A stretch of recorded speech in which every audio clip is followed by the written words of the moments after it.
Good morning, guys. I hope all is swell and jolly in your lives. Hope you have a happy Wednesday, all that jazz. So, I wanted to talk about the negative effects of reading, drinking, and listening to slow jams.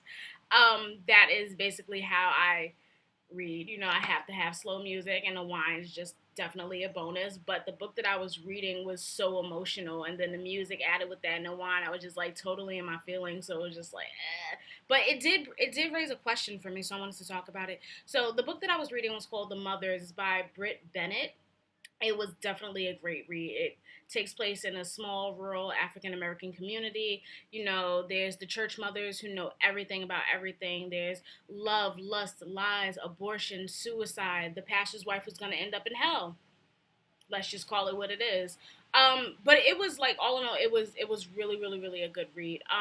So the question that it raised for me was a question about abortion. You guys know that I've had two, and it took me a really, really long time to, I guess, forgive myself for it, to believe that, you know, it was for a better cause, like especially the second one. The second one really hit me hard because that was due to medical reasons. There was no way that I could have had that kid. And I still deal with it every day. And I feel guilty most of the time, but I'm learning how to cope with it or what have you. So the question that it raised for me though was, does abortion linger for the man as much as it lingers for the woman? Not like the man or the person who went with you to do the act, but the person who you were pregnant by. Like, does it linger for that person? I feel like with me, it's like it's a constant thought. I mean, it's tattooed on me. It's a constant thought. It's something that I'm constantly thinking about. But I wonder, like, well, not all the time, but like last night, no, the night before last, when I was finishing up my book, I'm so hot. When I was finishing up my book, is that something that he thinks about? Like what is the thought process for you? Is it something that pops up every so often? Is it something that you wish didn't happen?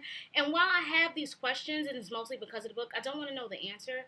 Not because I feel like it'll be damning or I'll break down or anything. I just don't want to talk to this person about this topic. And I probably should at some point in my life, but it won't be now or probably ever, and I'm fine with that. I do know that when it did happen, he did express to me that he did break down. And I was like, I get it, I understand, but like selfishly, I'm just like, why not do it with me? I needed you in that moment, and you chose to break down elsewhere when it took me years of breaking down to just like finally get it. But like it's just a question, do men worry about that kind of thing? I was talking to my guy about it, and he was like, it's a good question, but he doesn't think men do it. Like a girl, if you're going into a new relationship with a guy, you'll bring it up like, oh, X, Y, and Z happened to me. But with a guy, he probably will never mention it. Like it's not something that he holds. He in his thought process, because I don't think he's ever been in a situation like that. But in his thought process, it's just like it's not something that tears us down. And I get that. I get that. It's something that tore me down a lot. But I'm building myself back up for it. So I guess the question is, what is the thought process for a man? I am sweating. Can you see that?